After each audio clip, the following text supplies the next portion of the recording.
Blessed be everyone, welcome to my YouTube channel. Today we're going to be talking about candle magic and colour, but before we do, I'm Sandra from mysterywitchschool.com, author of Crafting Your Wiccan Path and Tapping into Abundance. And if you want to know more about Wicca and witchcraft and how to bring it into your life in a way that gives your life meaning, then hit the subscribe button and the notification bell so that you don't miss any videos. And if you want to know where to start your witchcraft practice but you aren't really sure, then have a look at my free masterclass.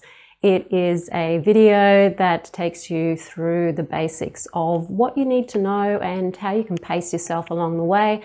The link is in the description field below this video. So today I wanted to talk about candle magic. And just as I started doing this video, the whippersnippers have come out, so I hope they're not in the background.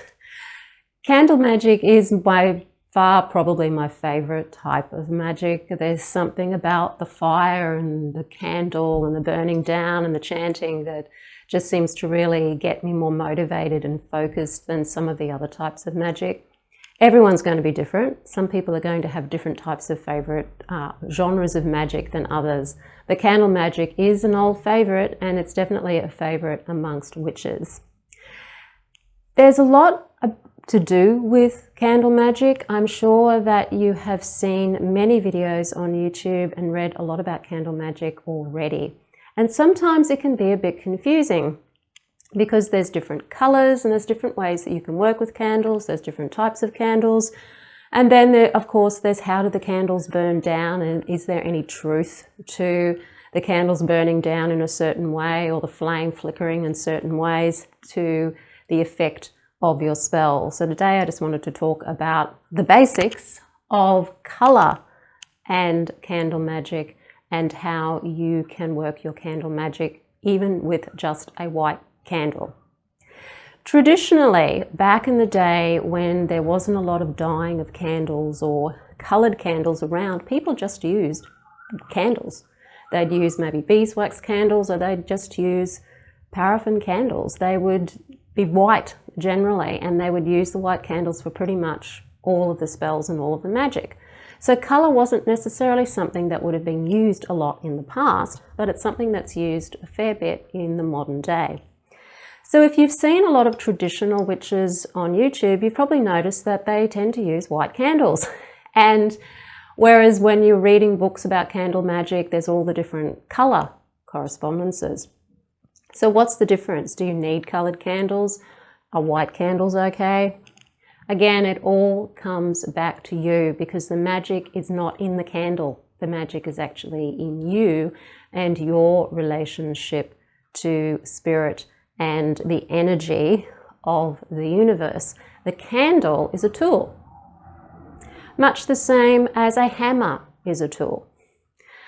And as a tool, it's something that you put the energy into, something that you associate with psychologically and emotionally, and something that you are actually making a magical object. In and of itself, it's just wax, essentially. And most of the tools are like that. They're just bits and pieces of stuff that are put together to make something, but it's in the making of it, or in the using of it, in the consecrating of it, in putting the energy into it, that actually makes that tool something that is magical. So do you need colour for your candle magic? No, you don't. You can use a white candle for all of your magic, because white candles are pretty much reflecting all colours. White reflects all colour. That's why it doesn't have colour, essentially.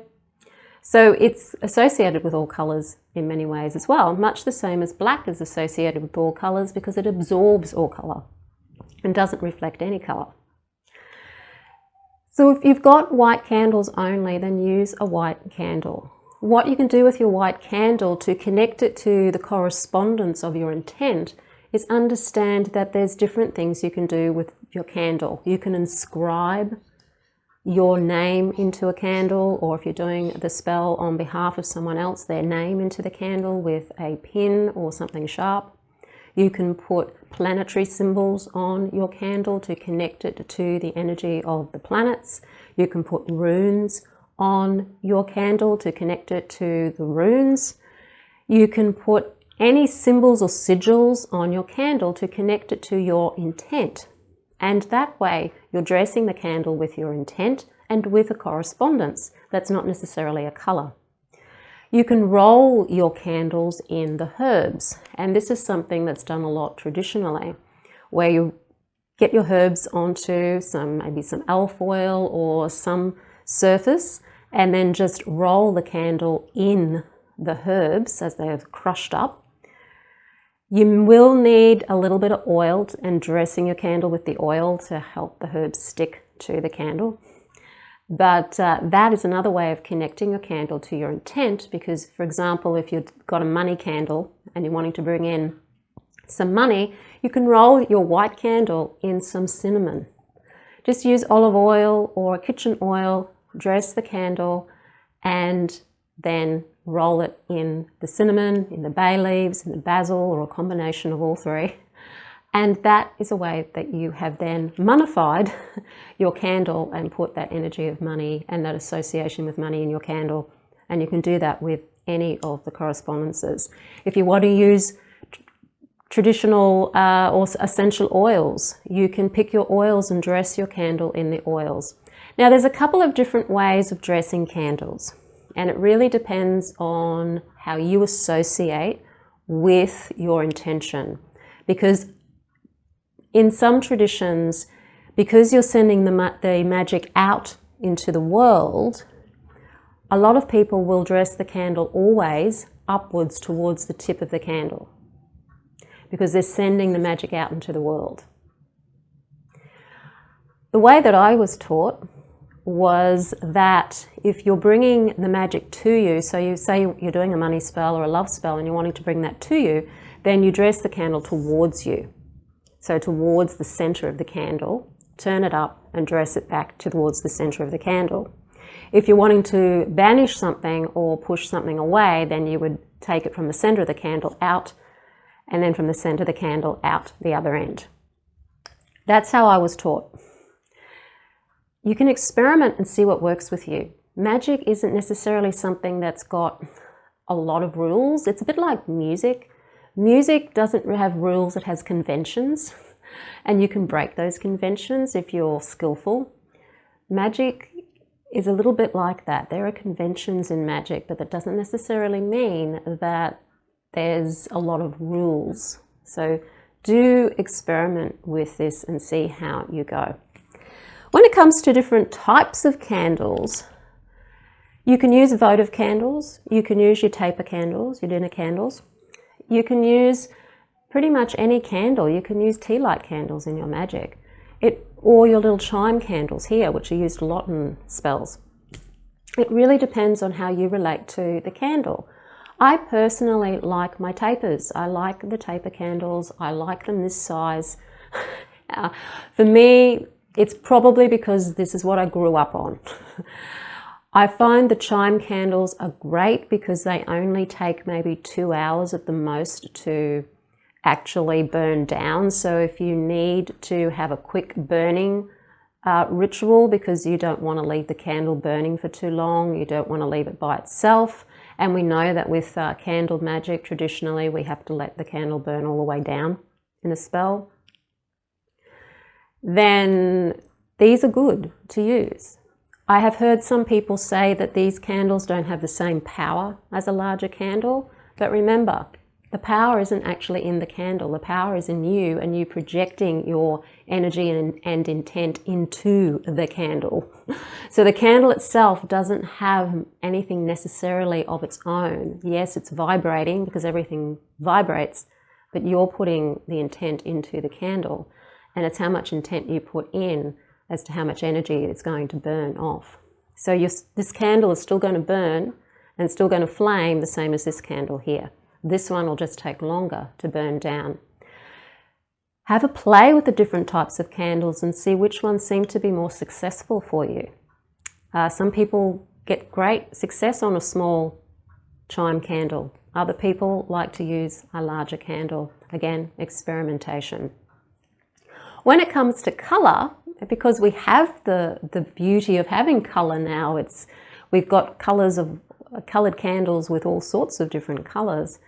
You can certainly use colour in your magic, and the colour helps you connect to the psychology of what you're doing. It helps give you the emotion. That's the connection with the colour, the correspondence of the colour to the emotion. We know from a lot of research that's been done on colour that colour does affect us emotionally. And so if we're using colour in our candle magic, that's going to affect us emotionally, and it's going to have an effect on our magic. So we want to combine the colour of the candle with the effect we're wanting to have emotionally. So for example, green is often associated with money because money in many cultures originally was green. There was a lot of green in money. Australian money used to be pretty much green as well, but it's all different colours now, so it's quite colourful. But traditionally green was associated with money, associated with the earth, with foliage, with that abundance of the earth. So green, money, green also associated with healing. And I'll tell you why that is after I go through all the colours. When you're dealing with colour, you have your primary colours. One of your primary colours is the colour yellow. Yellow is associated with the element of air, so it's associated with communication, it's associated with joy, it's bright, it's happy, it's good for memory, using yellow candles to study with, to help you with an exam or success in an exam. It is that kind of energetic, active air colour. Blue is another primary colour. Blue is more associated, of course, with water. It's more subdued, it's more calming, more peaceful, more tranquil. Often people will work with blue for healing, for peace and for cleansing an environment. Red, on the other hand, is fiery. It's associated with the element of fire, and it's got passion, that burning fiery passion and love and sexuality, courage and confidence. So those three colours, when they're combined to make the other colours, lend their energy to the other colours. So for example, if you're looking at your colour green, your combination of yellow and blue, you've got the healing aspect of blue, which is often why greens works with healing, but you've also got the yellow aspects of the success and the joy and the positive aspects of yellow going on with the colour green. So you've got those two energies being reflected when you're working with it. If you're working with orange, for example, which is red and yellow, you've got that very vibrant energy. And orange is always associated with the sun, associated with the energy of success and confidence and courage as well. But it's more of a joyful, celebrating type of energy than, say, the colour red is. Red is full-on confidence, full-on courage. Whereas orange has because it's got the yellow in it, brings that brightness of more joy in there, better communication in there sometimes than red, and that success of the yellow.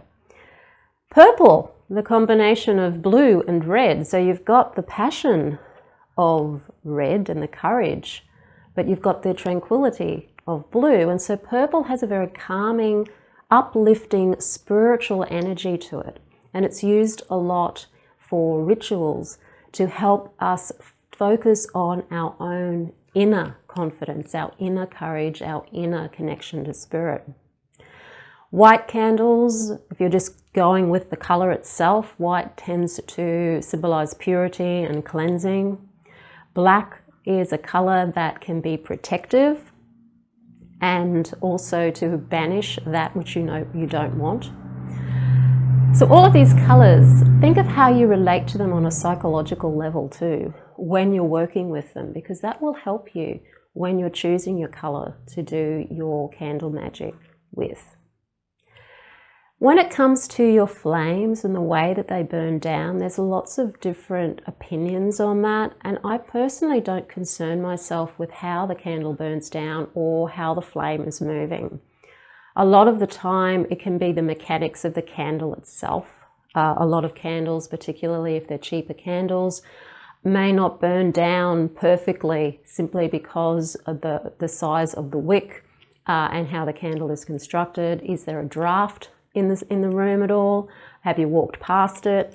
Really small differences in the atmosphere and with the way that the air is circulating can affect how your candles burn down.